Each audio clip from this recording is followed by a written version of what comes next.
Hey, you got another fun little helpful hint, little video training for you today, directly from the brain pan. You'll notice I'm in the bathroom today. Don't worry, I'm not using it for what it's intended for right now. We're all safe. But I wanted to talk a little bit this time around about simplifying your life and your ministry.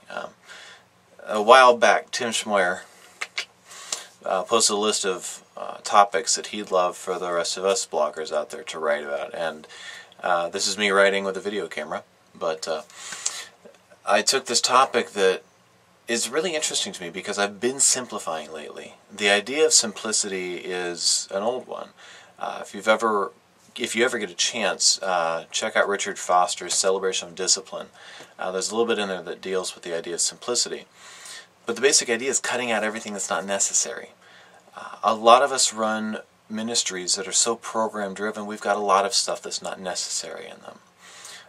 Great book, a great resource about that is Simple Student Ministry. Great one to read, by the way. I reviewed it a little while back. You can probably find it here. But the idea is to remove everything but the core. And this is important for a couple reasons. One, if you start getting a lot of extra stuff in, you lose sight of the core. Your resources, your attention can only be given so much towards things that you run.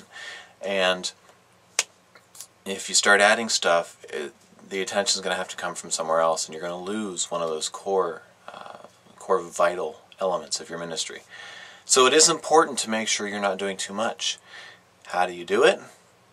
It's simple. You cut out what you don't need. And the same thing applies to your life. If you find yourself running 6 fantasy football leagues, you're not going to be able to pay attention to all of them unless you're really, really weird. So you cut out something. Trim it down. You're not going to please everyone. There are going to be some people who are attached to those things that aren't needed, whether it's in your life or in the ministry life. But you do need to keep things simple. You need to focus on the things that you personally are good at and that your ministry is good at. The things God has gifted you to do. That's not to say He won't challenge you, but you should focus on those things that He has given you already and make sure you're doing those with your best ability so that you may honor Him in doing that. So very simple. Cut it out. Stop doing what you're doing that you shouldn't be or that you don't need to be. Don't focus so much on the fun part of ministry, because if you do, you're going to teach your students that that's what's important. And they'll stop paying attention to what really is important, what really drives us as Christians. So that's it for today. And those are my random thoughts from the bathroom.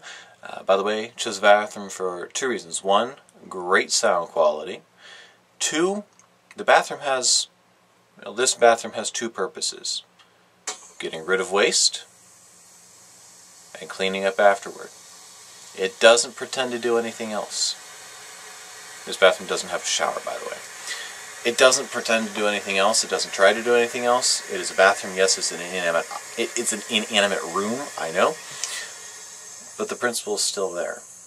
It serves a purpose. It meets its purpose. It does this with as much excellence as it can do. Take a lesson from my bathroom. Now there's an interesting sign-off.